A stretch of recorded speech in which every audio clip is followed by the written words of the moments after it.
look for inefficiencies day one and address them. So, Okay. what's the NOI now and what should it be? And so, it's vacancy where it shouldn't be vacant, where I can divide it. I can, go find a tenant that it'll work for, or there's that gap between what the market rent is and what a tenant is paying.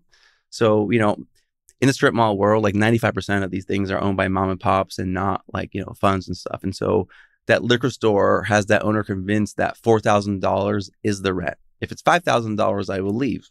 Well, it's $8,000 and everyone's paying $8,000, and like that tenant and I both know that he'll pay $8,000 or she.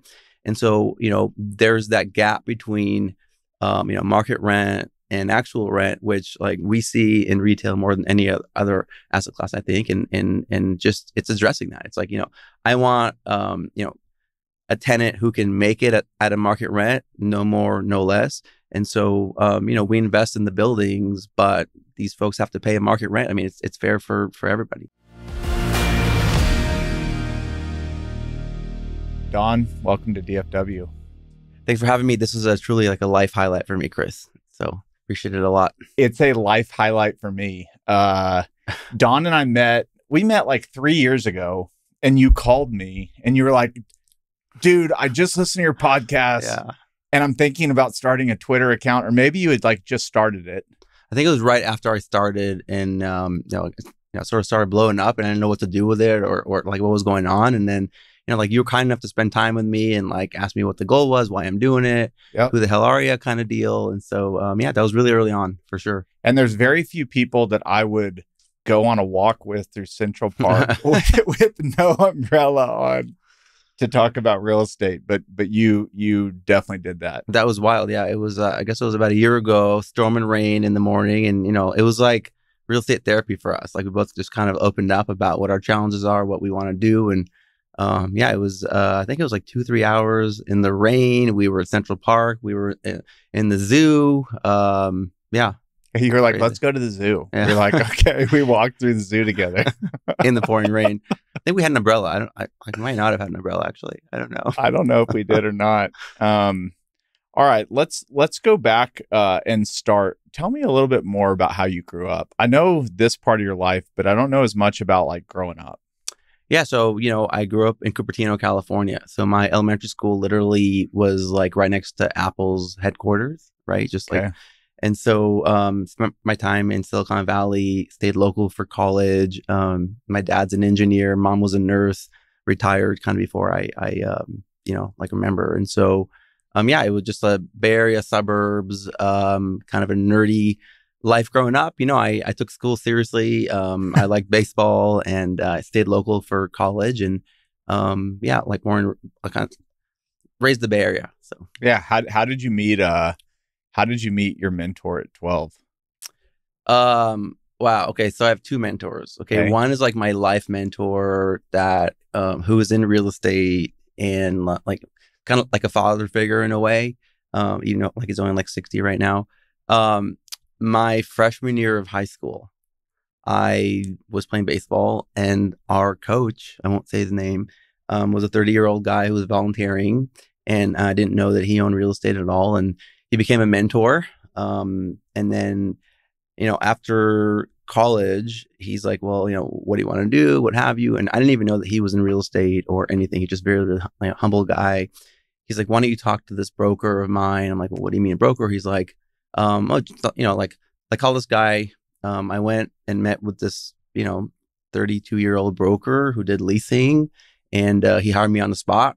I'm like, I'm hired. He goes, yeah, you were referred by X and Y person. I'm like, well, what do you mean? He's like, he's a big client of ours. Like, client of what? I don't even know what the guy does.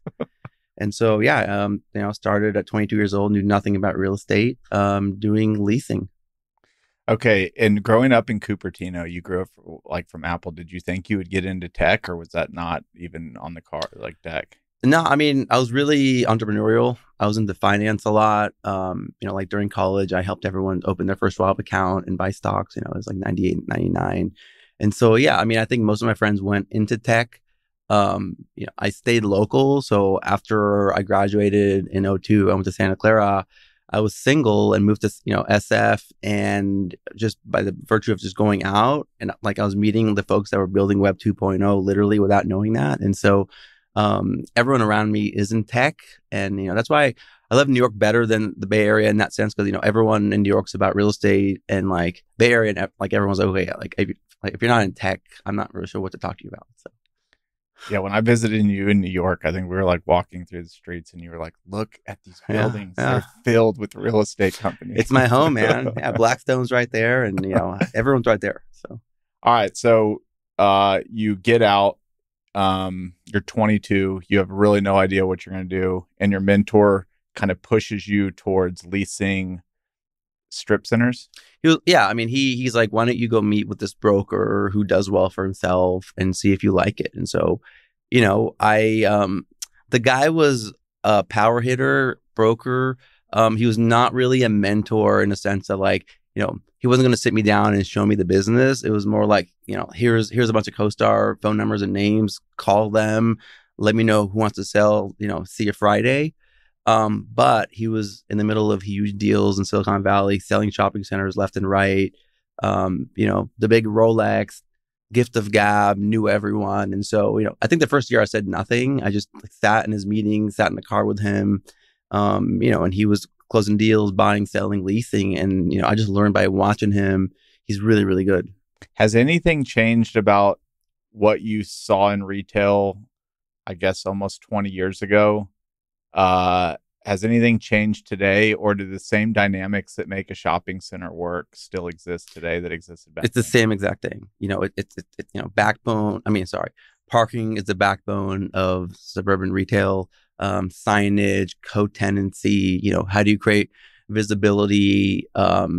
It's the same thing. Obviously, I know everyone wants to get into retail now, and like vacancy is at all-time low, so that's different, but.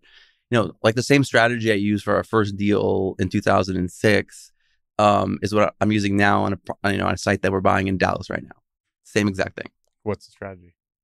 Look for inefficiencies day one and address them. So, okay. What's the NOI now and what should it be? And so, it's vacancy where it shouldn't be vacant, where I can divide it. I can, go find a tenant that it'll work for. Or there's that gap between what the market rent is and what a tenant is paying. So, in the strip mall world, like 95% of these things are owned by mom and pops and not like, funds and stuff. And so that liquor store has that owner convinced that $4,000 is the rent. If it's $5,000, I will leave. Well, it's $8,000 and everyone's paying $8,000. And like that tenant and I both know that he'll pay $8,000 or she. And so, there's that gap between, market rent and actual rent, which like we see in retail more than any other asset class, I think. And just it's addressing that. It's like, I want, a tenant who can make it at a market rent, no more, no less. And so, we invest in the buildings, but these folks have to pay a market rent. It's fair for everybody. So how do you know if the tenant can pay the market rent or not? You just know because you know what similar businesses are doing in the area? Yeah. A viable tenant, like hair salon, that's, 2,000 feet, like if everyone around them is paying, $8,000 a month, they can pay $8,000 a month. Otherwise, like it's not a viable business, and really they're taking way too much risk and working for the landlord. And so, I want tenants, not to be working for me. I want them thriving. It's got to be a win-win. And so, if someone's making $1,000 a month profit because their rent's $1,000 too low, they really shouldn't be in business. It's risky for them. How much should rent be of like their total, like as a percentage of revenue, like 10%? It depends on the business. So restaurants around 8 to 10. Yeah. It really depends, but it's really not something that I really dig much into. It's all about, okay, what's the rent? What should it be? What can they pay comfortably? And then our team will like talk to other tenants in the market and like ask them what they're paying, like literally walk in like 100 like spaces and say, okay, what do you pay? Because that rent number is not anywhere. And so there's a site out in Tracy, California 10 years ago. And, we looked at it, and the broker is a friend of mine, like, and goes, Don, like, if you raise the rent, these tenants will leave. Like, this owner really knows. And so I looked at it, and the average rent was like 50 cents a foot in the center. in like California. It's terminology. And I couldn't find rent anywhere in Tracy under $1 a foot. And I'm like, okay, like what's wrong here? And so that, Chinese restaurant, liquor store, etc., laundromat, every single tenant renewed. I got a couple of hugs in there. I gave them all 10-year leases, 5-year leases. And, like we made lots of money, but they all had that owner fooled that, hey, if you raise my rent a dime, I'm going to leave. And just, it wasn't fair to the owner. So before we get too much into strip malls, yep. Which for everybody listening, we are going to deconstruct the whole strip mall industry because you are, I think it's funny. You have no hobbies. You're obsessed with I don't have no malls. hobbies, but it's touche. All right. You had a second mentor. So you had one that introduced you to the business. Correct. But you had a second that taught you the business. Danny. So let's talk about Danny. Yeah. I'm going to cry in a bit. But so Danny, when I would sell a deal, it's like I was, 24, 23, I'd market myself by sending like postcards to everyone in the area. Like, I just sold this. So this guy calls me on a postcard and says, hey, I want to meet you. So I meet this, like, I was 24, he was 29 or 30. And he was very casual about everything. Hey, how's it going? I buy strip centers all over the place. Like, okay, I'm not sure who he was. And he goes, look, if you see a deal, just, send him, like basically, if you see a deal, send it to me first. As you're cold calling, I want to see all your deals. I'll buy them, no problem. Okay. And I'm like, okay, well, let's see if this guy's real or not. And so I was cold calling owners and they're like, they have a buyer. I say, yeah, I do. And I'm like, it's this guy, Danny. And so I call him and he goes, okay, like within 2 minutes, okay, address, okay, I'll offer $1.8 million. I'm like, $1.8 million? And he goes, yeah, $1.8 million right now, like $1.8 million, $1.9 million, whatever. I'm like, I don't understand. He goes, no, just around like $2 million offer. I'm like, okay. And I go, Danny, that's like a 4 cap. He goes, it's not a 4 cap. I go, yeah, it is. I divide the income by the price. He goes, it's a 12 cap. I go, okay, this guy is, like nonsensical. But what he did was he'd plug in what the rent should be. He'd look at price per foot and looked at it that way, like, which is not how anyone is taught. So we offered $2 million, I think. And then he like bought the deal. Okay. And then to thank him or whatever, I went and hired like an airplane to go take a photo of, because like no drones back then. And so I like get the thing, I get it all framed. And he goes, okay, thanks a lot. He goes, okay, I want to sell it. What do you mean sell it? This is the property you bought. No. He goes, I want to sell it for 2.8, whatever it was. And I'm like, are you 2.8? He goes, yeah, put it on the market right now. And I sold it for like 2.8 or whatever. It was some huge profit. And I'm like, what is this guy doing? It's so easy for him. The guy never went to high school, didn't go to college. He came from nothing. He sold shoes at like sneakers at the flea market in San Jose as like a 12-year-old to like help his family. Doesn't use a computer, doesn't really email, no staff, no office. But the guy is just a strip mall genius. It's like watching Steph Curry in like practice, right? And, he buys and sells and just like sees a property and says, okay, like it's 4 million. I can get it to 8 right now. And just like watching him is what, made me be able to stay in this business. I mean, like he and I would just talk for hours, like during the week, on weekends, late at night about like strip malls. It was crazy. I was like 24 years old. Like I had a girlfriend. She's like, Danny again. I'm like, yeah, sorry. But like, like both of us had this passion for this random niche. And like, we still talk every single day. He's in like Dubai this week. He's under the radar. Can't Google him, but he's the real strip mall guy. He's the real strip mall guy. Is he still doing strip malls? He's frustrated because like it's a little harder now, right? Yeah. It takes more work. It's also like Silicon Valley is the lowest maybe volume market in the country for strip malls. So I also think that, as folks get older and he's done really, really well, like the extra effort for that extra deal is just not worth it for him anymore. Yeah. So I think he's a little bit, I don't want to say stuck, but he's not sure kind of what to do now. But, like I was telling him, look, like I'm sure like there's an audience out there that you can do consulting for, or like folks would meet with you. But Danny is the real strip mall guy, I would say.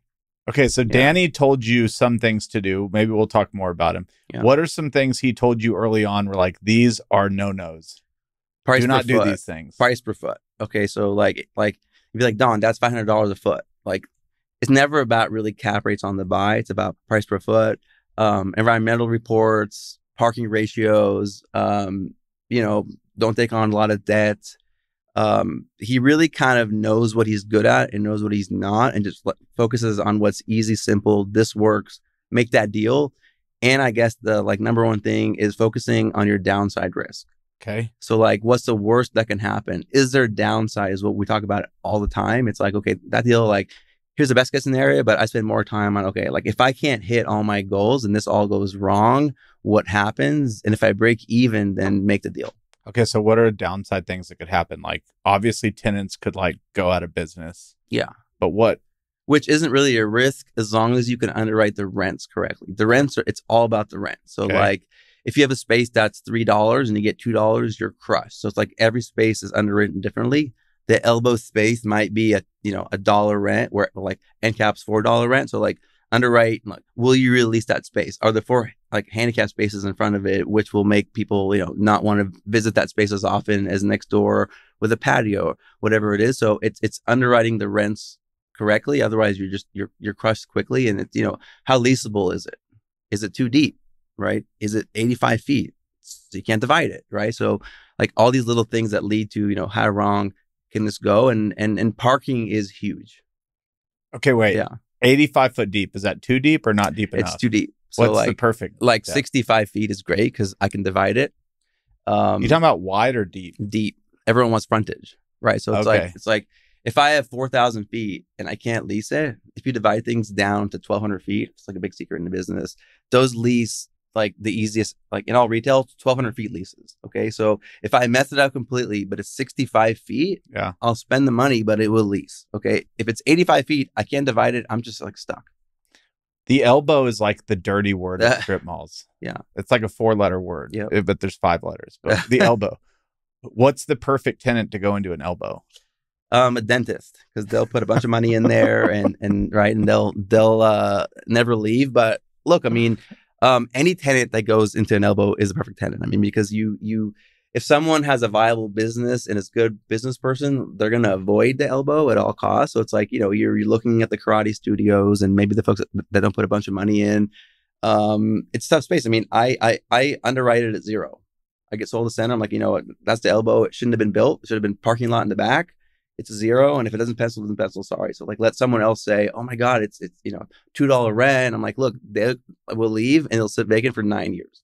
When you say the elbow shouldn't have been built, is that because things changed over time, or we just had bad design to begin with? Bad design. So I think, a lot of centers built in the 60s were just like designed poorly, and now you can't really build new ones, right? So we're just stuck with kind of, what we have. I think architects say, okay, it's space that we can build here. Why not build? Not thinking about, will it lease or not? And parking ratios are so important now, and cities are like, hammering everyone on those, that having that space just be open makes a center more valuable.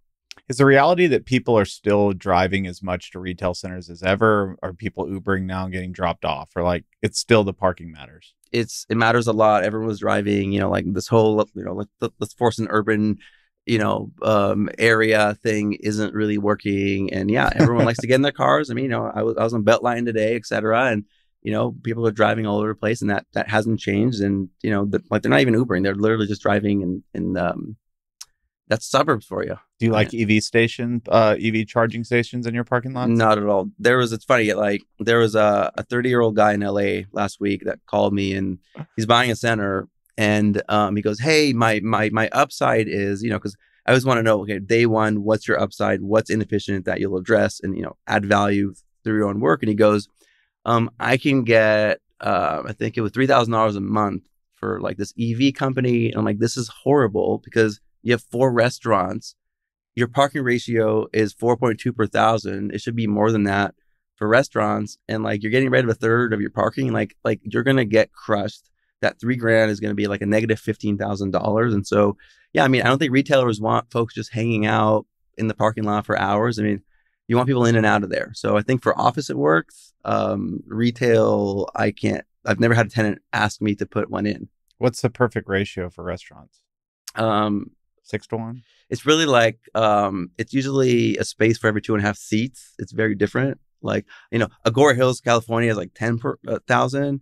Some of them are 5. It's really, it's everywhere. It's around 7 per thousand, but like strips are built at like 4, 5 per thousand. So restaurants really, cities really have an issue with restaurants, and they really prevent you from, executing your leasing sometimes as well as maybe you want to. Why? Because you own the parking? It's just a city thing that was made up a long time ago, and it's nonsensical. I think San Jose, California, hello, Matt Mahan, the mayor there, they got rid of them recently because they got rid of restaurants. Parking ratios. Chris, I was like, what? Restaurants would be breaking news on the 4 pound. No. So to me, if it's underparked, that like Starbucks or whatever is not going to go there knowing that like customers won't park. Or if they do, like the business won't work. So let the market decide. When you encourage parking ratios, you're also, encouraging folks to drive more. So I think in 25 years, I think most cities will get rid of these things. It's so obvious. It's just like one of the things that's done only because it's always been that way. But it kills your deals. I can't. My Chick-fil-A post, It's your famous post. Yeah.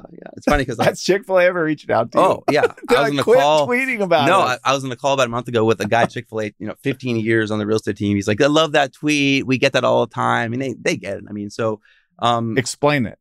So basically we one of the centers that we actually asset manage, there's a couple that we asset manage. Chick-fil-A wanted to make an offer, but there's a dentist behind it, and there's like a yoga studio and a hair salon, and it's like, it would crush those businesses because all of a sudden, imagine going to the dentist or the salon and you can't really park anymore.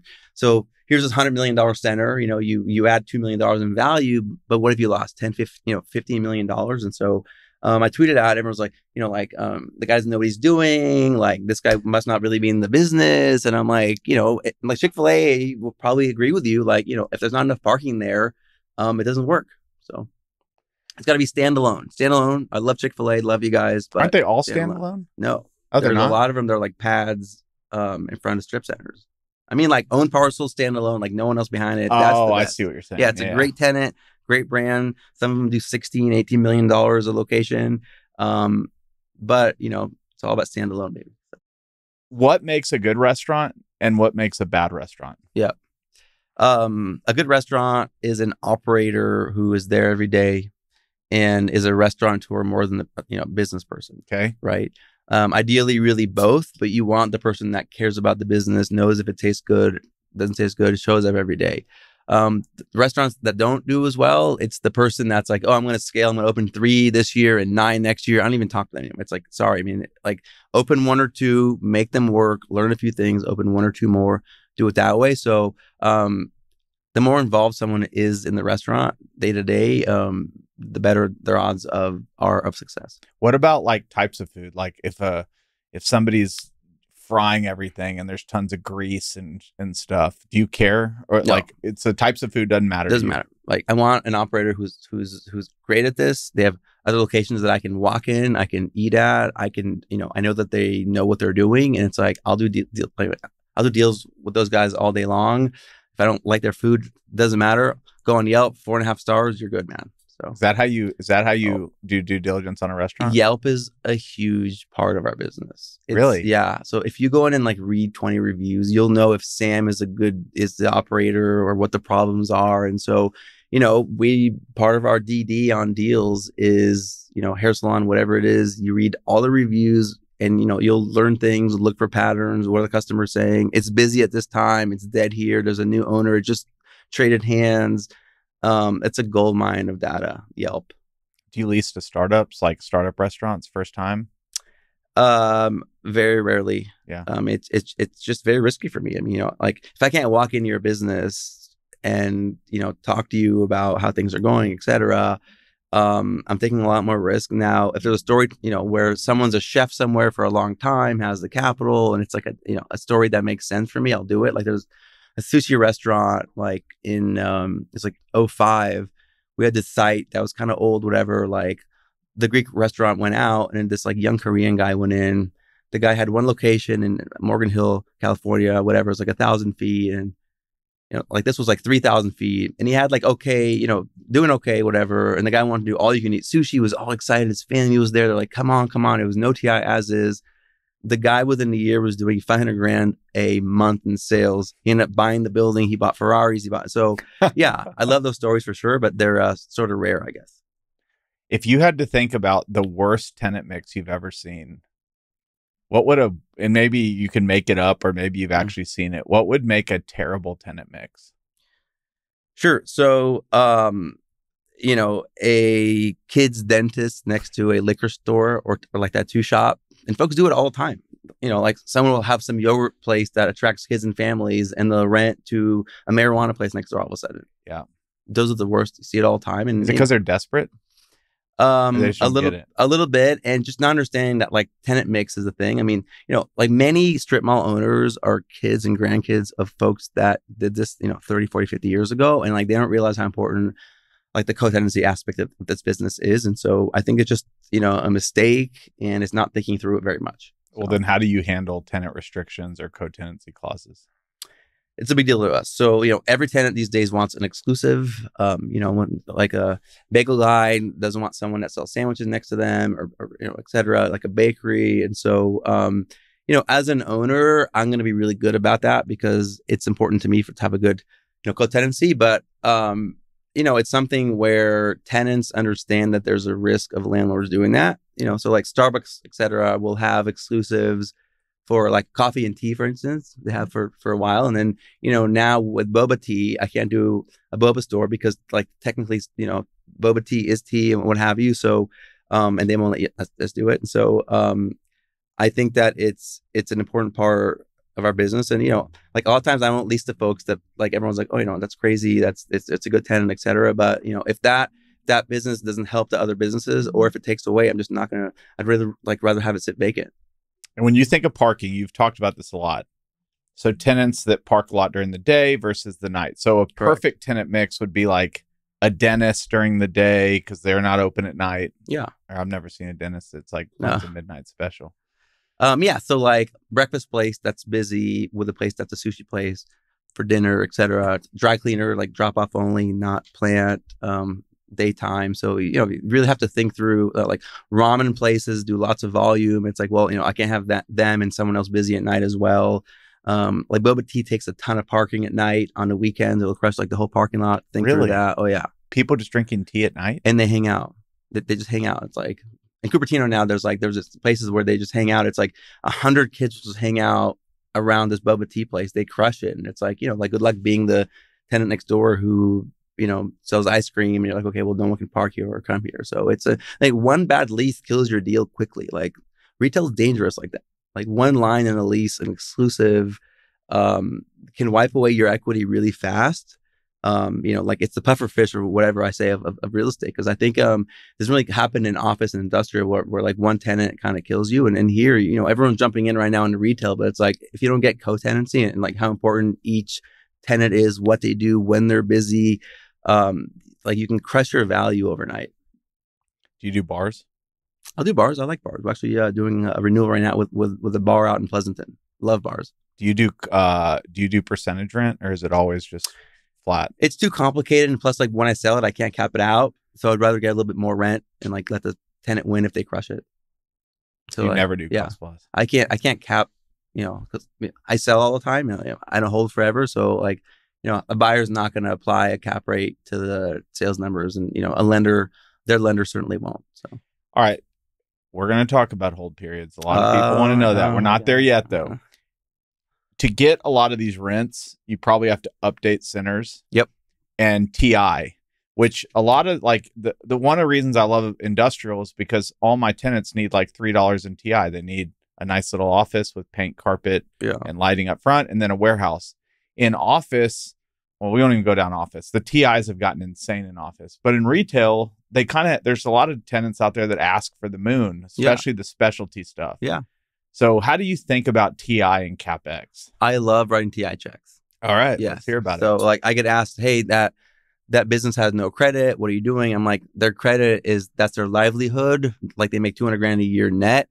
So, if someone has a business that's 4.5 stars on Yelp and been there for 8-10 years and crush it, like, and they want to come into my center, the moment I sign a lease with them, value goes way up. So like if they spend 200 grand for a dentist, whatever it is, a salon on like remodeling, new bathrooms, I won't give it away here on the show, but I'll give them a nice check. Now I can get more rent for that. So if you cap out the like incremental rent that you get and apply 6 cap, whatever it is, I'm actually making money on that TI allowance because I'm reselling within 5 years. Now I'm not talking about a rent above market. It's going to be, a market rate, maybe like towards like higher end of the market, etc. But that's instant money for me. Like we have a deal now where tenant wants 400 grand. I said, fine, here's the rent at 400 grand. Here's the rent at 100 grand, And so as long as I'm around market rent, that works. And like they're investing in my building, they get paid when they open, not in the beginning. So like they spent the money, leases started, paying rent, signs up, here's your check. And it's a packed place. So it's definitely a tool to use as long as it's a tenant who's viable and will last a long time. And also if they leave, if it's a restaurant tenant and they leave, now I have infrastructure, I have a hood, I have a grease trap in there. So, I think folks are like, where's the credit? And plus, a lot of owners don't want to put money into their buildings. We buy buildings that folks stopped investing in like 20 years ago. Right, all the time, and so their rents are going to be low artificially. So like a lot of tenants would like love to have $100,000 check for and pay more rent. Like we had a Goodwill in California where after 50 years they were going to leave. They signed a lease somewhere else. I went in, we were in contract, closed on it. So I met with the CEO, in the East Bay, and I'm like, hey, what's going on? He's like, listen, there's like 500 grand stuff that we need. I'm like, listen, I'll give you 500 grand. He's like, what? What's the rent? I'm like, around what you're paying now. I capped it out. It's a Goodwill nonprofit. So they stayed, they subleased, and now it's like it's brand new looking Goodwill. And, I think we made 700 grand in like a year or two on it in profit. And so it was a win-win, or it's like no one else, that owner didn't want to write a TI check and he lost 700 grand because he didn't want to write a freaking TI check. So it's counterintuitive. I'm glad people do it this way.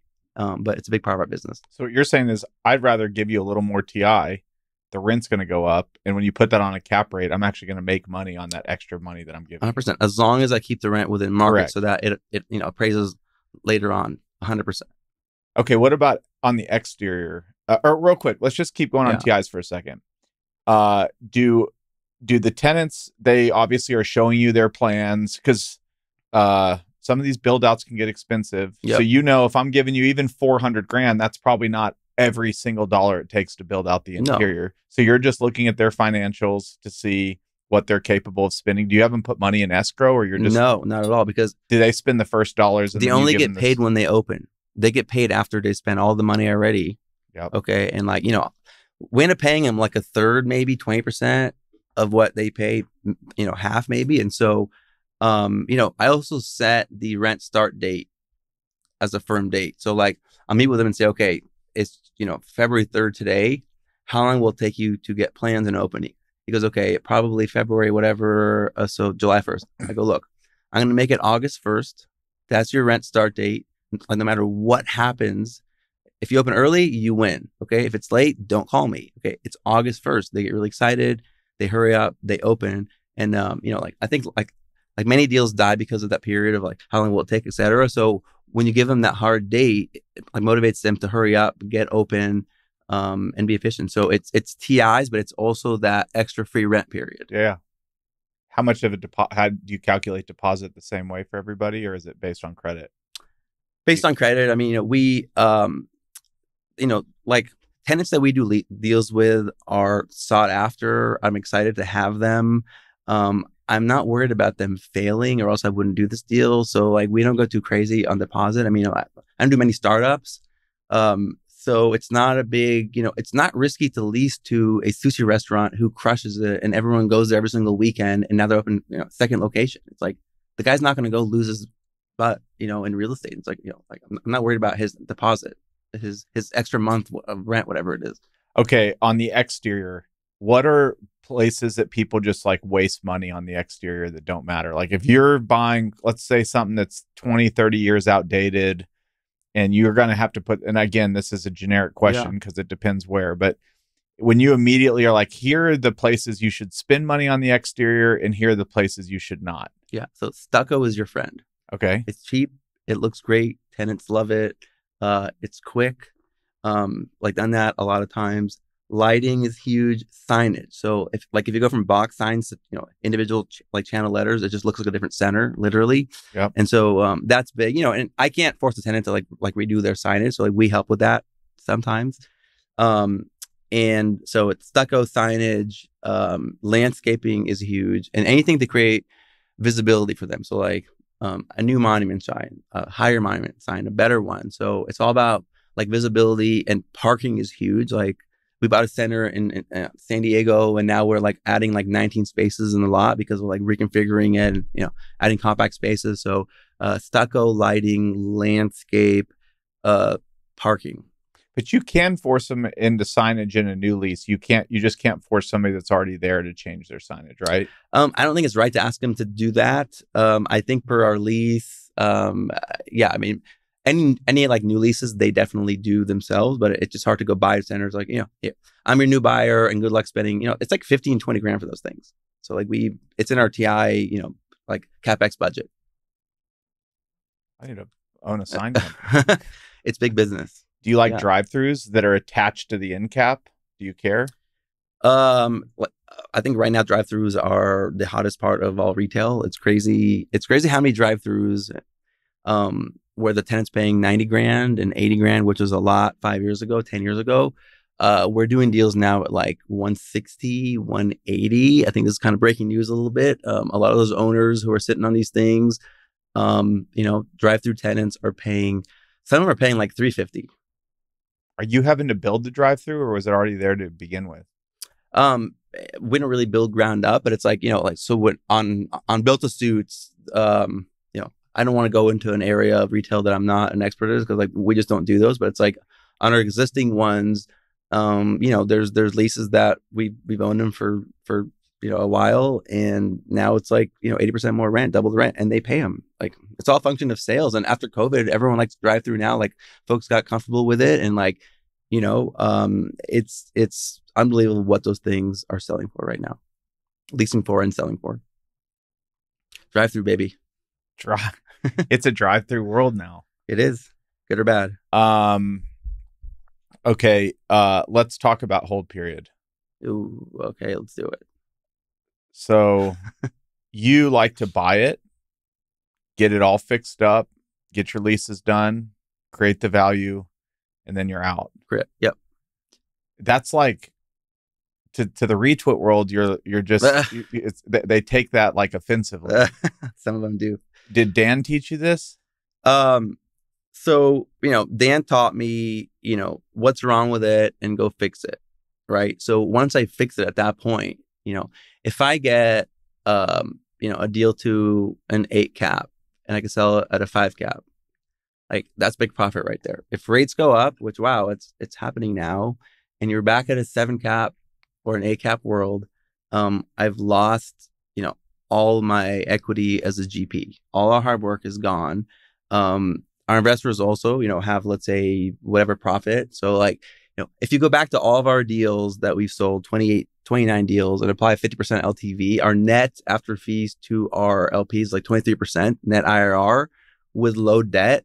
So, people are happy with that number. I haven't had much pushback on that. And so, if I held some of these things longer, you just take market risk. You're literally at the mercy of interest rates. And they go, okay, well, Don, why don't you just refi and cash out? So say I get paid, I refi. There's more debt on the property now. The LPs saw that I made some money. Now the market changed, and like we're back to being up 5% now, not up to be 30%. And everyone kind of knows that. I know they do. And so I want to be, in the same boat as my LPs. I want to win when they win. And, our numbers have been good. We're buying right. And look, I mean, would I love to just buy and hold? I mean, like Charlie Munger screamed at me literally, at his house about, it's not a business if you can't just buy and hold forever. But it's like, look, like he forgot more than I know, but it's also been 40 years of rates coming down, Chris. Yeah. Okay. And like if rates go up in the next 40 years or stay flat, like no one's, like buy and hold is not as interesting. And private equity doesn't buy and hold. They get in, they wait for the value to go up. They, they change things around and they sell. So, you know, if I was a fee-based model a little bit more, or I had, you know, that kind of scale, then maybe, you know, I'd buy stabilized stuff and hold, you know, but then you're making your point, or like 2 points a year on the assets, which is, it's a good way of doing it. Like, you know, everyone else kind of does it that way, but, you know, I'm looking for good deals, adding value, and then showing our LPs, you know, here's the value that we unlocked, and here you go, rather than, okay, like now it's stabilized, you know, it's cash flow. Look, you know, a bunch of my LPs would rather hold, right? And they're happy because our returns are good. But they're like, yeah, you know, Don, you know, it's your choice, but like, you know, if you can one day find a way to just hold forever and cash flow, because, you know, I'm getting most deals over 10 caps, you know, like stabilized. So, you know, like yield on cost. And so I wouldn't mind doing that and holding. Buying and selling is exhausting, but it's like, how do we create a win-win for me, you know, because it's not a very, very lucrative, you know, scenario for me if we buy and hold and I get, you know, 1.5 or 2 points or whatever on $5 million average deals. I don't have the scale.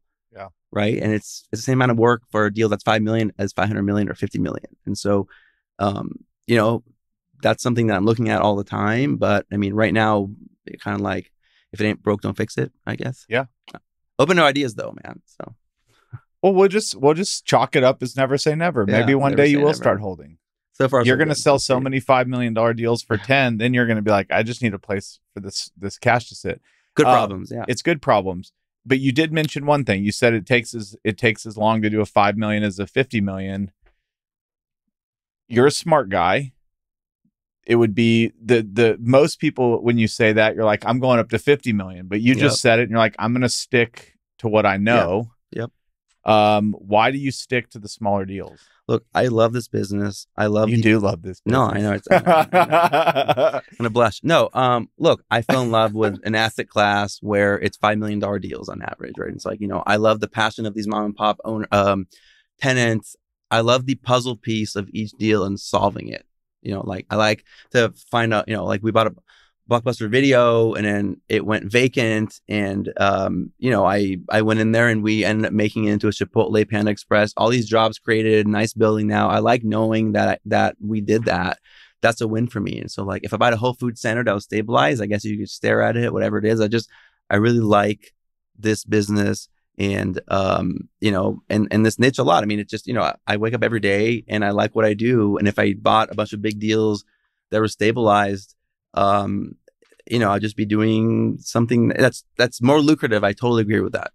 But then what's the bottom line? You know, and that's a whole other conversation. It's like, I like what I do. I wake up every day loving this business, loving these deals, loving to, you know, like impact communities, turn these things around, move on. You know, I flew into Dallas today, buying a center that's beat up, has vacancy, has problems. We're going to create jobs. We're going to turn it around. It's going to, you know, be great. Same thing right now we're doing in you know, Crown Point, Indiana, one of the best cities, like growing cities right now in the country. I like love that area.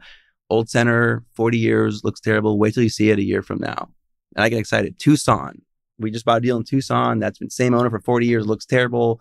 We're going to get that thing turned around. It's going to look beautiful. And so, you know, like I light up about every single one of these deals. I love making like these communities better. We make money. So, you know, I've got, of course, LPs, friends that make $10-20 million a year. It's amazing. It's great. You know, I do well enough where I'm happy. My family's happy. And it's like, why I'll just make more money. But then what? I don't know. It's, I love it. Yeah. That's an amazing answer. I think it goes back to, you're not willing to stop doing what you love doing. Yeah.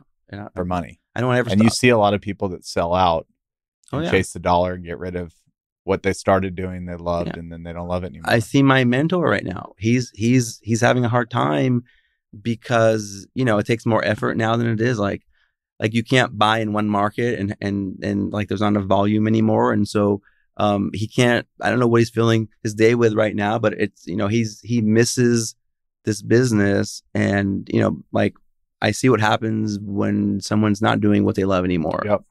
It's like an athlete retiring or something, you know. You've mentioned Dallas. We don't have to talk about the Dallas deal if you want. You haven't bought it yet. You're just looking at it. But you mentioned Tucson, Indiana, East Bay. Do all the same demographics and what you do to study an area, is it the same market to market? So You've now gone nationwide. You Yeah. started your career in the East Bay where you just knew it. Silicon Valley. Yeah. I think people listening to this that aren't in real estate, they don't realize they know their markets better than real estate professionals know their markets because they're there. They know what side of the street to be on. They know what new developments are coming on. And so when you go into whatever you said, Indiana, what was it called? Crown Point. Like they're building two hospitals right now, schools. It's just booming. And one of my followers actually showed me that deal. It's crazy. Like it came because of Twitter. We're going to talk about that. The whole Twitter future of SMG we're going to get to. But what matters to you? What's the playbook at each city that you're like, okay, I'm going to land in Dallas. Yeah. Here's what I'm going to look for while I'm here to make sure that, Google Earth checked out in real life. Yeah. What'd you do today? Yeah. So I spent 6 hours walking today. I walked up and down Beltline for 6 straight hours. It's hot. It's You're long. The best. And you're in heaven too. I loved it. It was crazy. On the phones a little bit, but I was talking to the cop in the area and the anyone that I could talk to, and like what's vacant, what's not, why is it vacant, how long has it been vacant, who's coming into our parking lot, like how long are they parking? Is it employees? Are they parking in the back?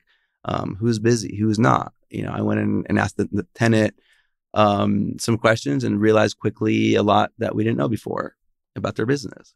You just ask straight up, how's it going? Like, is this site better than the one in Fort Worth? And then you just pause, let them talk. They tell you a lot. I love listening to it. I mean, like there was a property we bought in Brentwood, California off an auction and auction.com about 10 years ago. It's our best ever deal. And I went and just had lunch at the Togo's. And I'm like, how's it going? Whatever it is. And I'm like, is this store one of your better stores in the area? He goes, oh, it's 3 in the whole chain. And I'm like, holy smokes, because that whole deal was about if Togo's wasn't leaving and like the pizza guy next door wasn't leaving, it's a total grand slam. But if they do, it's tough.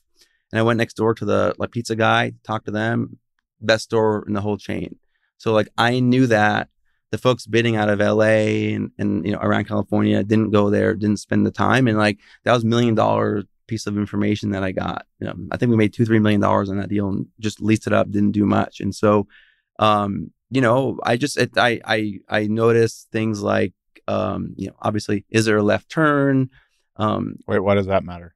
Access more, like how easy is it for the customer to get here? And like I walk, up and down the street and see based on the angle, can you see the building well from here? If not, why? There's a tree there. Do I have control over that tree? Can I trim it? Can I replace it? Right? That wall has no signage. Why is there no signage there? It's visible. Is that a city code thing? Is it not? So it's like, just walk up and down and just, things will like come to me as far as what's wrong with it, what's inefficient. I noticed that the end cap's been vacant for, I don't want to give it away too much, but yeah, like there's things that I'll pick up in person for sure. So like my team was here 6 weeks ago and spent a week and checked all the boxes, but it's like, so, I won't buy a deal unless I spend time there, as well. And so plus I love doing it. You just get here and hug the building and pet it. High five the tree, walk the drive-through and everything. Do you like murals on your buildings? Not really. Yeah. Kind of like detracts a little bit. So like not a huge fan of murals. Like is murals like maybe not for all buildings, but like if you see a mural on a building, you're like they're overcompensating for something. I don't see many in like Silicon Valley. Like, yeah. Is that big in Texas, murals? Is that like, do you guys have? I don't know. I feel like you walk through all these kind of new districts and it's all about having these really arty, artful little buildings. Yeah. Like not too many murals in my 40 deals that we bought. So. You haven't done any? Well, I'll tell you what you should do. My mentor does this. Shout out to Memco out of El Paso. Okay. But we do it now too. They put their company logo. It's probably, if you're watching this on YouTube, it's probably this big. And they'll put it in the corner of every building. So it's a Memco owned building. Yeah. Which they own millions of square feet of shopping centers. Ooh, and so okay. You just know if you're going into a shopping center owned by Memco. So we started doing that. So the Fort logo is on every building that we own. Really? I think that you should have, whether it's Town Center or the strip mall face on the corner, you're building such a brand. Yeah, I truly believe that tenants would flock to buildings that they knew were owned by you. I'll send you something after this, but We're it's going to like get Hilton Hotel or for what sure, have you, dude. you know, and then and like Nationals also knowing that like they'll have the garbage will be clean and I'll maintain it the right way and I'll get the right co-tenancy or whatever. And people will know he's going to co-tenant it right. Yeah. They're going to know you're going to treat them right. They're going to know what you stand for. I keep thinking of the people on Twitter though. They're like the negative. Oh, you're doing a terrible thing. You're for America to like come by. But you know, it's like there's a good and a bad. But it's like it's interesting concept for sure. So. Twitter's a funny world. Oh, no. X.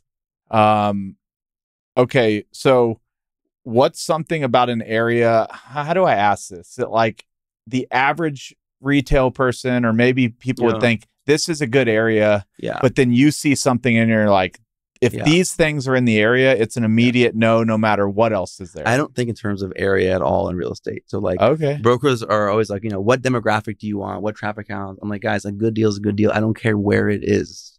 If you sell me a deal that, you know, I can get it from a $3 million value to $7 million value, I don't care where it is. And I don't know why anybody does. Right. So like folks create all these rules for themselves. Like, you know, is there a Starbucks within a mile? Is there? So it's really limiting. Like, you know, our best deals are like like Tracy, California, just like, you know, old centers and like, you know, in Fairfield, California, just like random cities that no one's heard of with demographics that don't check many boxes. But it's like, you know, if you're gonna sell me a good real estate deal, I'm not going to create rules why I shouldn't buy it. So it's about that deal. Is it, you know, inefficient?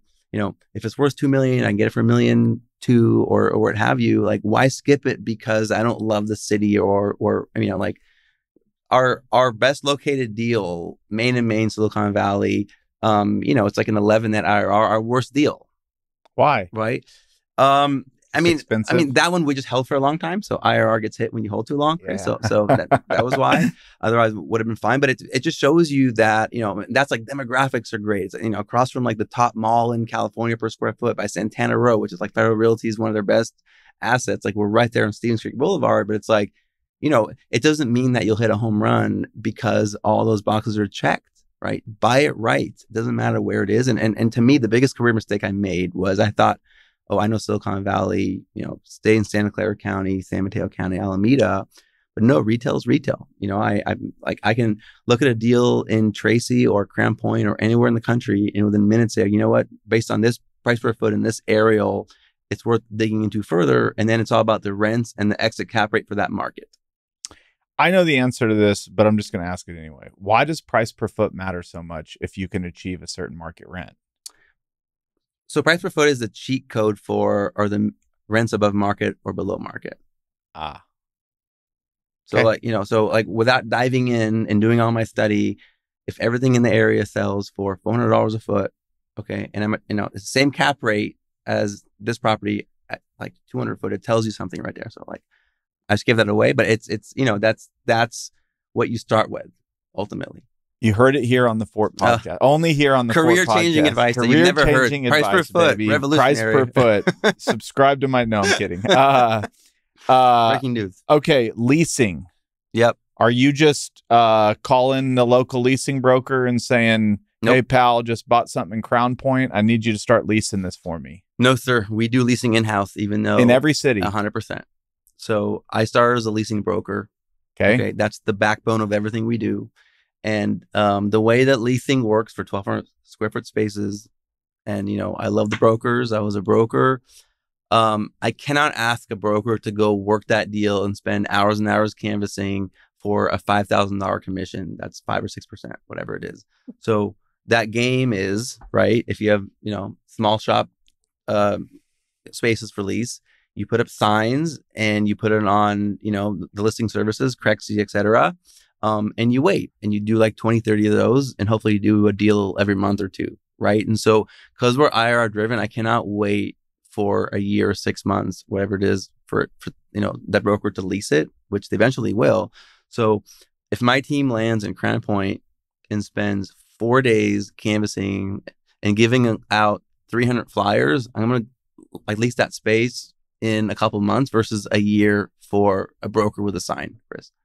So Crown Point, Indiana, you buy the deal, you know what's going on, you send your SWAT team in, yep. and you're like, hey, you are going to stay in town Yeah. Until those spaces are leased. It's about canvassing. It's about like meeting with 300 tenants over the week. And shout out to Beth Azor, the canvassing queen. Beth actually did a call for free, which with Andrew on my team last week, like 2 hours with the guy and didn't charge us. So like, shout out to Beth definitely. And so he's all fired up. And so, if we go in there, like first of all, like tenants are not used to owners coming in and just saying, "Hey, I want to like recruit you." So they're like, they love us walking in. They know the building. It's like, hey, like we're the Starbucks center over here, whatever it is. Oh, great. Are you guys expanding? Are you guys moving? When's your lease up kind of deal? And so, we're proactive. I'm using Resquared now, which is a service that I just found out about. What's that? It's crazy. They actually announced it last week. They I don't know how they do this. They're like YC backed and say that you want like nail salon for your center. So like last month, whatever it is, like 2 months ago, I wanted a hair salon, I think, whatever what it is. So it says it bets like we'll email within 40 miles of your center or 30 miles every single hair salon. I think out of 280, like 230 opened them, 13 responses, 2 showings. So they've somehow through social media, I don't even know how they really do it, but it's like like Kimco's doing it that way right now as well to supplement. So we're proactive about leasing. Right. Whereas I think that it's a passive industry when it's small shop. And, so I just can't wait for the call. I have to go get the tenant canvas. Who are we after? Like what specific names are we after? So like, these 4.5-star places that are salons, gyms, talk to every single one of them, get an answer. If it's no, I don't really care. Talk to everyone. That's what does, so again, a week in Crown Point or in Tucson or in El Cajon or whatever it is, like the odds of us leasing these things go up dramatically versus just a sign. You've said 4.5 star like 10 times. What if we're at like 4.1 star? 4.5 on Yelp, like they're gonna crush it. It doesn't matter. Like Yelp that's part of it, right? So it's like if someone's 4.5 stars on Yelp and they want and they want my building, I'm gonna make it work. I'm just gonna find a way to free rent, TIs, whatever it is. Like I will make a deal with you because like you'll never leave, you'll crush it, and you'll help my center. So that's. But 4.1, like I'm being honest, what if it was like 3.9? You're like, no, we'll just wait for a 4.5. 3.9 I'll do. Okay. 4.5 I light up. 4.5, 3.9. I'm like, I can't believe this here. Oh my gosh. Here's a building for free. Oh my gosh. The Taekwondo store doing 5 stars. Yeah. Every kid's a black belt. Trophy. The spaces are getting smaller. What's the largest space that you even have in a center that you can think of? Oh man, if I see a rent roll and there's a bunch of like 4,000 footers, I get too big. It's too big. What's the sweet spot? I mean, I think like the average spaces hit like 2,400 feet or something right now on average nationally. It's shrunk. 1,200 feet is a bull, like 1,200, 1,500 feet because like the overall number is manageable for them. So 2,500 feet would be 40 feet wide, 40 feet of storefront, 60-foot depth, which you said is the best. Above, 65 feet. Yes, exactly. But, it's going to be just like a bigger overall number than, it's just like the overall budget for the tenant. Like there's a lot more tenants that can pay the rent based on $3,000 and $6,000. Just like your pool is much smaller and like $8,000 is a whole other world. We're in the same business. I'm leasing to industrial people. You're leasing retail, but we have our average tenant size is less than 5,000 feet in the industrial space. And it's but you're saying the same things. All in dollar, they're less sensitive to the dollar per foot. Correct. When all in. So we'll have leases where we're increasing rent 50 cents or $1 each year. Yeah, which could be 10 to 12% of rental rate, but all in dollars, it's like $150. That's the backbone. Yeah, that's the backbone. 100%. So I like centers with small spaces. They lease and. Real quick, how are you? So we talked about leasing. We talked about kind of your canvassing strategy, which works in every market. Proactive, yep. We talked about the new YC startup, which we'll plug in the show notes, called Resquared. How have you thought? They're a sponsor now, by the way. Like first sponsor officially. I'm actually like using their product now for our team. So we've like teamed up. Like they're giving me national. Like I'm gonna do stuff with them at ICSE. So I'm like, might come in as an investor here. So yeah, I'm fired up about what they're doing, and like Kimco's on board. I think CBRE uses them as well, and so it's interesting because it's so bullseye as far as what I do. Yep. Right. Have you used Density? Not yet. I had Andrew Fair on the podcast, and he was doing some interesting stuff with retail. Okay.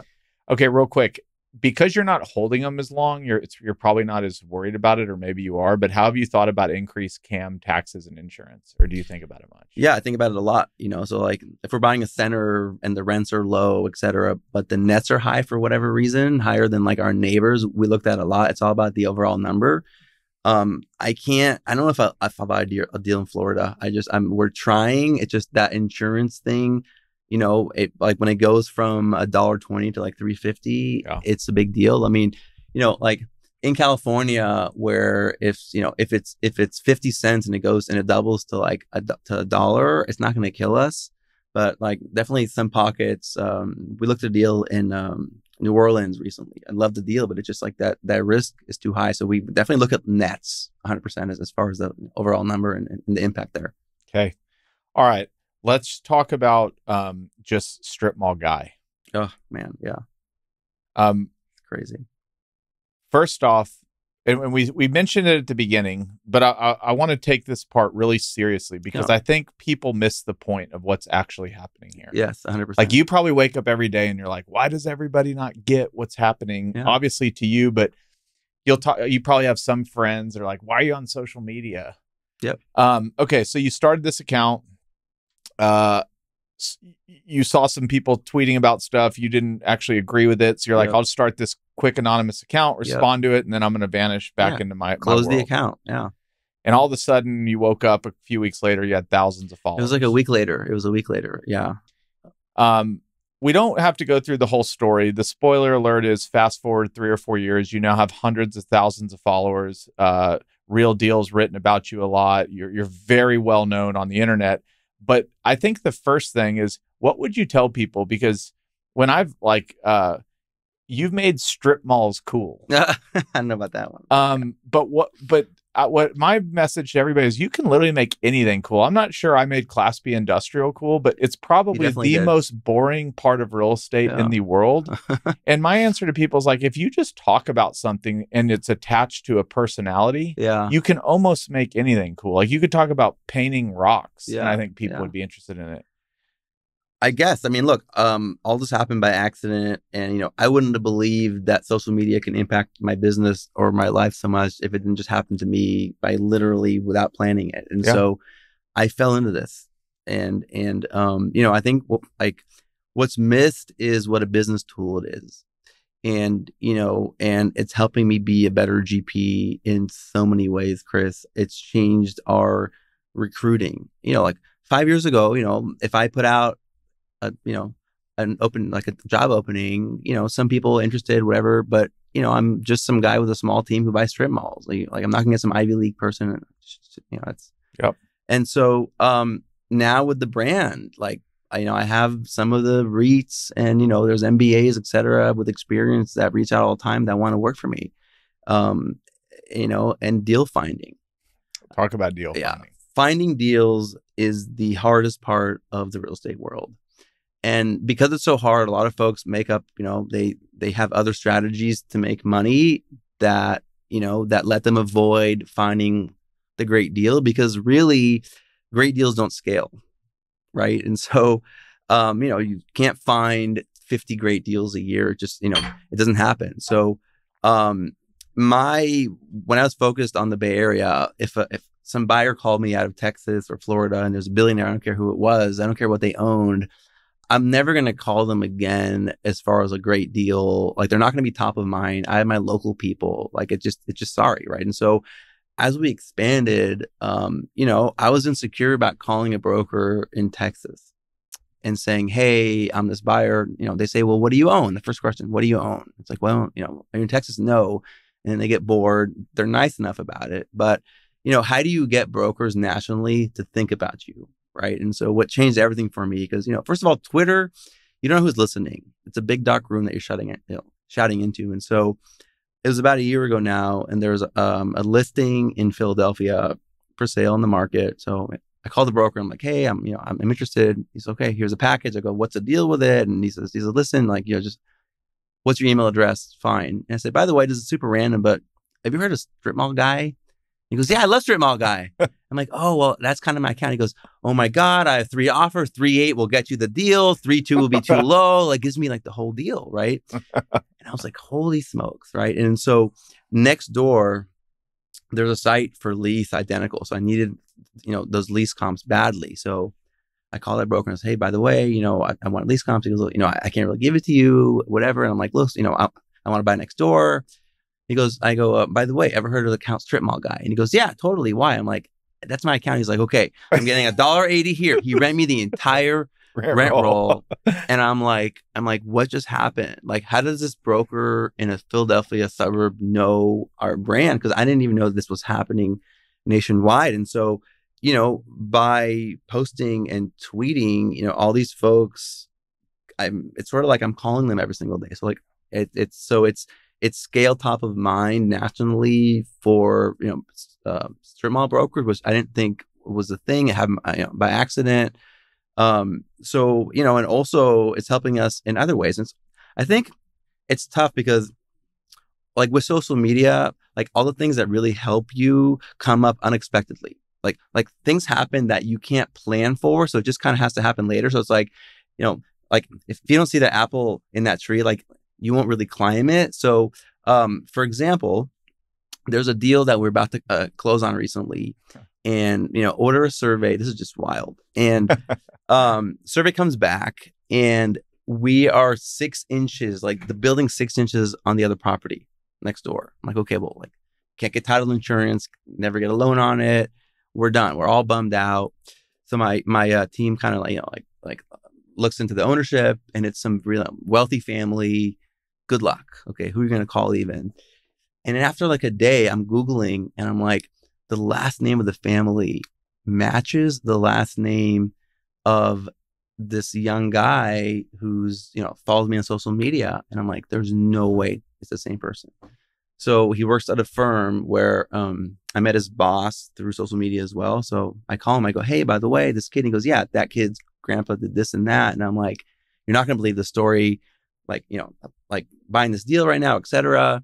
The next day we're on a call with the guy. He calls his grandpa. The following morning, we have an encroachment easement draft out, and it gets signed that Wednesday. So that was like $1 million briefcase in the way handed to me, because a lot of owners, not the right thing to do, would have said, sorry, buddy, call that seller, being like, hey, you're stuck.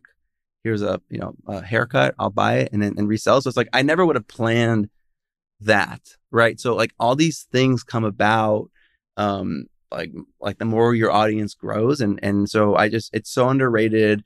My way of giving back is just like trying to convince folks, tell them what I've been through, helping them, like Michael Hughesby was a DLA, our lawyer for, big law. And I was like, Michael, get on Twitter, spend a year and a half on it. And he just left. He's doing, like the guy's got his own law firm now, hiring people. He's crushing it. So it's like, he saw the light. Almost nobody does. So like, I'm on this mission to figure out why and like changing that. So did you get the deal done? Yeah, we closed. It's an awesome little deal. We're going to rehab it, create jobs, bring in some tenants, lease up vacancy. And, we wouldn't have bought that without the social media account. We wouldn't be in Crown Point. There are sites that we're winning that are on the market, good deals. But those brokers, if they don't know us, like I have other folks in that market that follow me that know us that will call them and vouch for us. So the brand's winning us deals right now. And so, it's not that hard. Just, like tweet every day, just do it, and the ROI is just off the charts, but like people don't see it. You said, or I was going through the letter you sent me, and you just said, you'd talked to about 1,250 brokers in Q1. Oh my goodness. Versus 120 in Q4 of 22. So basically in a year and a half, you've 10x'd your volume. Yeah. Go ahead. Yeah. Brokers like taking our calls now. They reach out to us. Talk about your funnel. Like, how do deals work their way to, how'd you get to Beltline? Or how do you work a deal through I don't know, that's on Beltline now. Yeah. So, look, we created this community, obviously, and like, I try to be positive and helpful and give just secrets and tips. And so it's resonated with brokers and folks that are interested in this. And so, when folks DM me or, email me, etc., I'll send a deal either to, Maria on the West Coast mostly, or Jacob Lightman on the East Coast, James Martin, etc. And then they'll look at it. If they sort of like it, they'll send it to me. We'll talk about it. And so, like brokers reach out every single day. And so, that broker in Texas, etc., now is calling us. I love when they call my cell phone. I mean, just call me all day long. And so it's, not a lot of great deals out there right now, but it's like, if there's 5 great deals in a quarter that trade in the country, my odds of buying 1 or 2 of them in strip mall world are much higher now than they were 3 years ago. Yeah. So, imagine in 5 years. So after they DM us, it goes to email, it goes into our Salesforce. I send out, an email every single month, which leads to, more brokers thinking of us with that email. And so, it's definitely become a deal flow, top of funnel, which is why I'm doing all of this, right? I'm an introvert. I'm not comfortable in the spotlight. I like the anonymous thing, but the irony. Yeah, no, it's funny because it's bringing us deals, which it's that's how I make a living. I can't. It's the one part of this business that makes me the most afraid is how do you find that next deal? How do you guarantee it? Right? It's just will it be 2 million or 9 million or whatever it is, and this helps that tremendously. I will give you credit. When we were in New York, I was probably up there. This was end of last year. Yeah. You might recall you were in a slump. Yeah. You hadn't found a deal in 3 or 4 months. Yeah. Interest rates were rising. Nervous, yeah. And dude, you were you could tell how passionate you were about feeling that deal. And I think it's funny. The deal business is, you always know there's more coming. Yep. When it rains, it pours. Yeah. But when they're not coming, it can sometimes feel like I'm never going to see one again. And when it comes, it's that's so easy. It's easy. And so, I mean, look, I'm finding deals is easy. Finding great deals is very, very hard. Right. And so my frustration is, if I don't see a deal that hits our numbers for 2-3 months in a row, I know it'll come. But it's We Are Fun, who is deploying. I will never buy a bad deal. I don't care about how much pressure having to deploy comes with. I just will not deploy. It is what it is. It's I'd much rather deploy 3/4 of the fun than buy some bad deals, because in 5 years I'm going to regret buying those deals. And so I put pressure on myself to buy good deals, and it's those are really hard to find, and sometimes you can't predict. I mean, all I can control is how many brokers our team talks to every single day. Yep. Period. I tell them every day, how many brokers? 20. You're good. You're fine. And real quick, are you even trying to just go direct to seller, or every deal you're doing, you're trying to do through a broker? We did that in the Bay Area for years. That's changed so much. I agree. I had an employee doing that full time for a while, and then for a year or something, he didn't find one person. Because more information out there right now, folks are cold calling. Those BOVs. Every owner's got 6 BOVs and plus, when the market was going up, from all the years I was, that BOV that said 4 million last year, maybe it was 5 million. So when you brought that owner a $5 million offer, he's like, oh, wow, it was 4 million last year, 5 million, I'll sell it to you. Now it's the opposite. That BOV at 5 million is now 4. You make them offer at 4. They're like, my BOV says 5. And so that's totally flipped for sure. Okay. Let's talk about the market for just a little bit. Yep.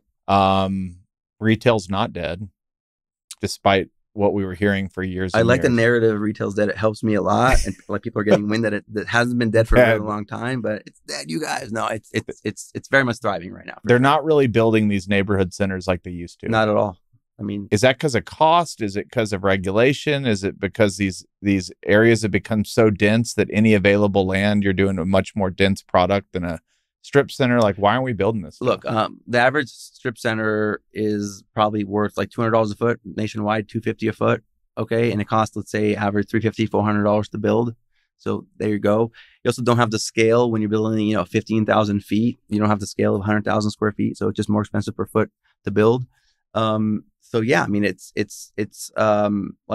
knocked a lot of them down and turned them into apartments, etc. And so you really almost no new supply of retail these days. And so you have Starbucks telling Wall Street, we're going to open 3,000 stores by 2030, Chipotle, et cetera. It's I asked the question, where are they going to go? Right. And so I think right now nationwide, we're 4% vacancy rate. If you look at the A location vacancy rate, which is not really a stat, but I think it's like 0.2%, like, every corner kind of in America, like if you have good space, it's gone. And so, it's tight right now. So like folks are jumping in, they think it's easy. There's funds raising money, getting in. I don't quite understand what the goal is, because it's a really hard business. When you're doing $4 million deals, how do you deploy $300 million fund? What are you going to do? 100 deals a year? Every nail salon renewal is tough. It takes time. A lot of times there's language barriers, and like they don't really understand your 38-page lease. And I think that it's a space that's doing well, but it's a dangerous space where if you don't really understand it and know it, like you can get burned really, really bad. Like there's so many ways that you could just lose your equity. Dry cleaners kill half our deals. I take it so seriously. And it's like, folks say, oh, phase one's clean. I go, well, that wash and dry, did they ever have dry cleaning? Well, the phase one's clean. I don't care. Go ask your environmental lawyer what they think. He goes, well, wash and dry could have meant that they did dry cleaner 20 years ago. Order phase two. Okay. We had a site that was a carpet cleaning place. Phase one said, oh, probably fine. Laura says, no, sometimes they use PCE chemical to clean those, right? We tested it. It was like 50 times the legal limit. We would have lost all of our equity. Other people probably would easily bought it. So, retail's hot. Yes, but folks are jumping in like crazy. And, without that leasing background and knowledge and the, operating person as an executive, I'm not really sure, why it makes sense. Do you have Starbucks in your centers? We have over the years. Currently don't. We asset manage a couple centers which do have Starbucks. Love Starbucks. So I'm not. Yeah, they're a great tenant. Like Starbucks is like the anchor of the strip mall world. So I've done a bunch of deals with them. But like if a coffee shop came to you, you wouldn't be like, well, there's a Starbucks down the road. Like, do you really? No. Okay. Again, back if they to have Yelp, 4.5 stars. Back to Yelp. Yeah, I mean, like some of those coffee places absolutely crush it. It's a faster deal, right? Less legal expenses. They'll get probably better terms. And so yeah, I love nationals, but I love mom and pops just as much, and I'll do either. Why are tenant move outs down 20% since 2021? Are they? Because where are they going to go? Right. There's no vacancy. Yeah. And so, plus if you're a restaurant and you're not doing so well, you can sell your business. Someone will buy it rather than doing the, TIs. And so, look, I mean, I don't think tenants are right now crazy thriving. They're doing fine.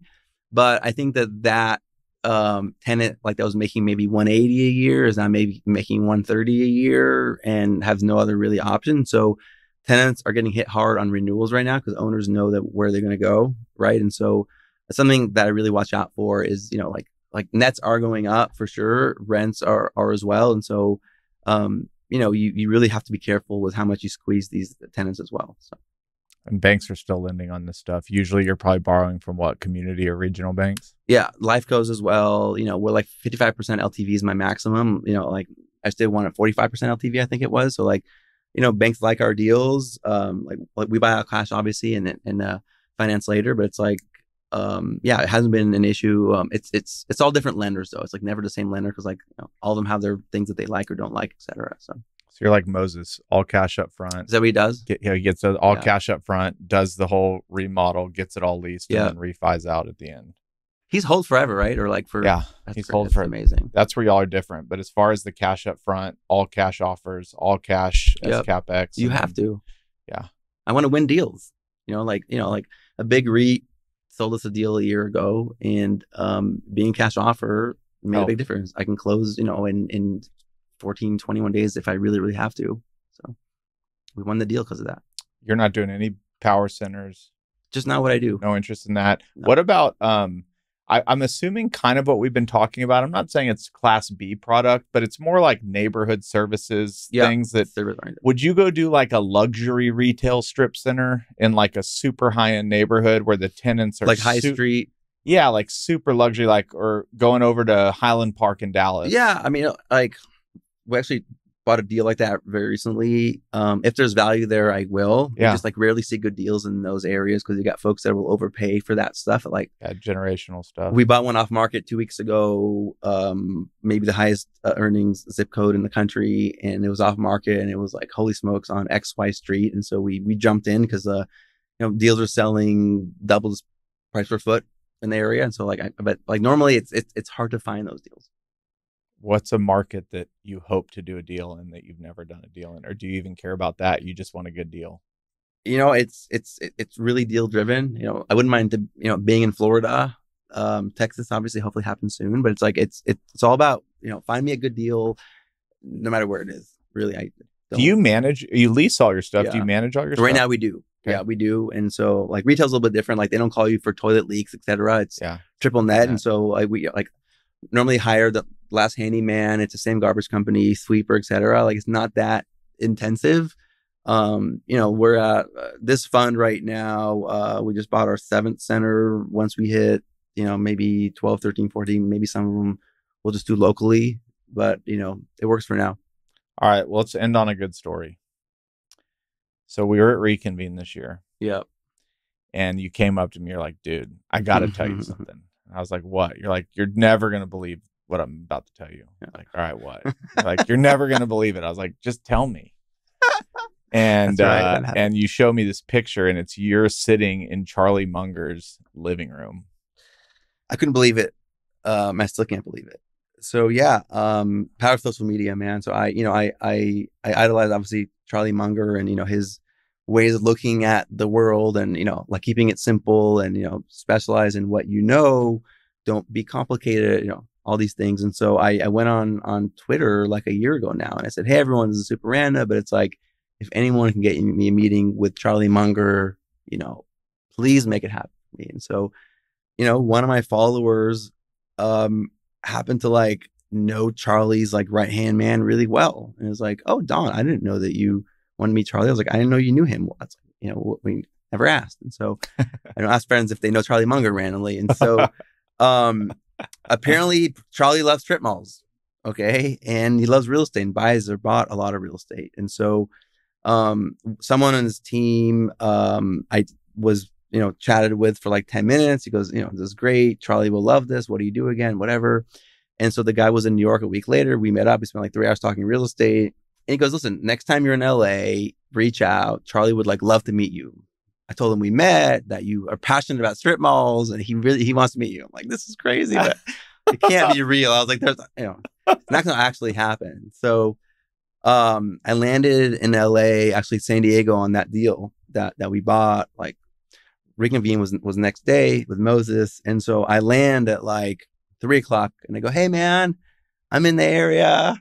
This, is Charlie around? And then an hour later he goes, okay, Charlie will see you at his house at 8:30. And it was 5:30 p.m. in San Diego. I'm like, holy smokes. I drive to LA through traffic, get to this kind of normal looking street. I'm like, okay, I'm just gonna park the car and go in. There's a minivan up front. I'm like, it cannot be happening, right? And so that guy showed up and met me. We walk in, and it was like walking in and seeing Babe Ruth sitting in a chair. I really couldn't believe it. He goes, hey, so you buy these strip malls? Have a seat. He was all fired up.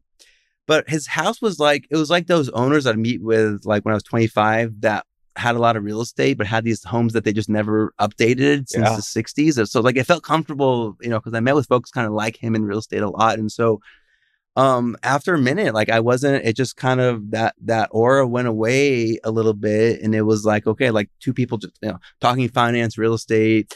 It was finance therapy. He was really direct, asked me questions, wanted to know a lot about how my fund was set up, fee structures. Do I buy? Do I rent? And he was no holds barred and asked me a lot of questions, thought about them. And then after an hour, that guy called me and was like, hey, ask Charlie how he's doing. I'm like, Charlie's like, oh, tell him we're great. All right. And it was and then at the end, it's funny. And classic Munger, he's like, all right, I'm done. I'm tired. And he just walked out. There was no handshake. There was nothing. But I was offered a water out of his fridge, which I still have until this day. I didn't open it. I have Charlie Munger's water. So It's surreal, but it's funny because, so I waited a while and, I was so excited to, post about it on Twitter, and I was like, okay. And when I did, it went from like this thing where it's like, okay, amazing, to like, wait a minute, StripMallGuy is making this up, and it went viral in the wrong way, that this guy can't be real. Because, I have the photo, which I'm not going to post. It was in his like living room with like his personal stuff behind it. So it's like, it went from this like joyous thing, which, Twitter being Twitter, which is the dark side of it. It went to like, he can't be telling the truth, which would, really, really hurt and bothered me. So it wouldn't be Twitter without that. Do you remember like a question he asked you or something he said that you're like, man, I've never heard that, or that was super thoughtful, or like only Charlie would ask that? Or is there something you came away with? Yeah, like, no, man? he goes, if you can't buy and hold, you don't have a viable business. He says, when you leave here, call your LPs, tell them you're changing your documents to a buy and hold. I'm like, Charlie, I can't really do that. And, out of the hour and a half, 2 hours, probably half an hour was, how do you make this thing where you can buy and hold forever? Because that's how you really create wealth. And so, that's something that I've obviously heard before, but, coming from him, it obviously, like, he's right. Right. So I got to find a way of making it work. But just, I appreciate how blunt he was. He was very direct, like, that's wrong. Do this. Don't do that. He's like, Don, I go non-refundable day one when I buy. Why don't you? I said, well, dry cleaners. He goes, ooh, good point. You're right. Like, those things are terrible. He really understood the business. He was worried about tenants and them getting squeezed by landlords and how that's going to look in 5-10 years, etc.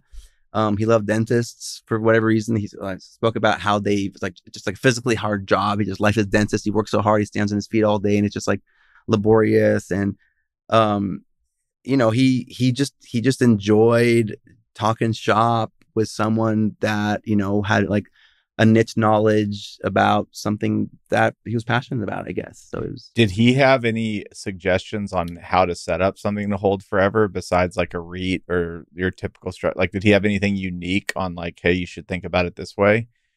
I don't think he was there to solve my problems. Like, he was there to kind of point them out, and say, work on that. And, I didn't ask him how to solve it. I just felt like it wasn't, but he definitely poked holes in it, and he like, you need different LPs. But it's like, again, I mean, look, Chris, 40 years of rates going down is going to have impact.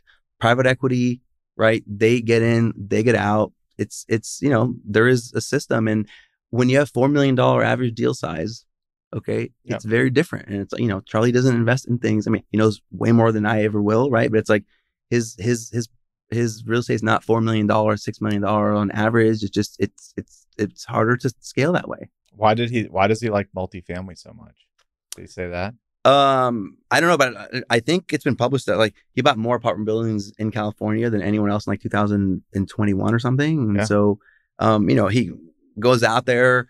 I heard a story. He saw an insurance bill, I heard, like the week before in one of their properties, and literally called the insurance, like the number, and said, why is this bill so high? Like, he gets really involved. He's hands-on. I didn't know that he had such a passion and love for real estate and was so good at it. So he designs it too. I think he does really? Like student housing buildings, and I heard with like about no that. windows or something. Oh yeah. I don't know about that part of it, but yeah. Twitter gets real mad about that too. Do they? No comment then. All right. Well, let's end it on this. Like, what you've treated this StripMallGuy thing with a lot of humility. You stayed private for a long time. It's only been recent that people know the man behind the mask, even though I've had the pleasure of doing that for a long time. And I never said anything. Mm-hmm. Yeah. Always kept it a secret. I appreciate that. Do you have like a strategy for it? You mentioned like you might get in this deal. Like, there's been I don't like the word influencer, but we'll just use it for the context. Like, you've seen it in other industries, and now I think what's being proven is like, oh, you can have them in the real estate world. You can have them in the oil and gas world. You can. How do you think this plays out? Obviously, you want to buy strip centers, make great deals, give your returns to investors. Yep. That's first priority. That's what I want to do. Yep. But it would be hard. It would be hard not to say there's probably this other thing building. Whether you ever do anything with it or not is up to you. But like, you're getting approached by a lot of people. Like, how do you see it playing out, or do you just not let your mind go there? Yeah, I mean, look, it feels like someone else is being discussed, not me. When people like say, "Hey, StripMallGuy, whatever," and they want a selfie, I feel like they're talking about somebody else. I'm not comfortable with it. Yeah, I never will be. I've been tense this whole interview. Like normally I'm not like this, right? I visited like Kyle Matthews the other day at their office, and I was like, but I feel like I have to do it because growing the brand is going to bring me more deals, right? Yeah. And my career oxygen is that next deal because I love doing it. And it's like, I don't want to like run out of deals. Like my mentor sort of is a little bit. And so, what's behind it is, make that brand bigger. I had Jeff Blau show up on stage last week with me. We have to talk the about gala. this. Oh my God, the gala was crazy. Okay, how was it? It was surreal. We had a lot of fun. Just, celebrating this real estate Twitter community. How many people came in? 200 people. 200 people came in. Yeah. You got them dressed to black tie event. We had red carpet. We had like Real Deal was there. The editor-in-chief of Commercial Observer was doing red carpet interviews. We had BizNow was there. Bonner, who is their editor-in-chief as well, to like, I wanted the national, real estate media to see what this community is about. They were blown away. And so, and again, for me, it's about branding and making more folks hear about StripMallGuy, which leads to us having more credibility with the brokers. It's all about the brokers, which leads to deal flow, which is my career oxygen. Literally. Boom. If you're a broker and you're in the retail space and you have a strip mall and you're listening to this, send it to my man, Don Tepman. Love it. Don, thanks for joining me. Thank you so much. Such an honor. This is awesome. Yeah.